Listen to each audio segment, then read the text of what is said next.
Hi friends, నమస్తే అందరికీ. 1 barrel of crude oil మనకి 159 లీటర్లు వస్తుంది. అంటే ఒక డ్రమ్ములో 159 లీటర్ల క్రూడ్ ఆయిల్ అనేది ఉంటుంది.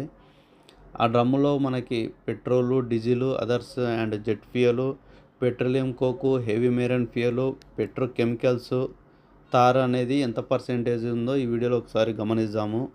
అదేవిధంగా మనము క్రూడ్ ఆయిల్ని ఎన్ని డిగ్రీల సెంటీగ్రేడ్ వేడి చేసే ఏ ఉత్పత్తులు వస్తాయో కూడా ఈ వీడియోలో మనం పూర్తిగా గమనిద్దాము. ఓకేనా ఫ్రెండ్స్?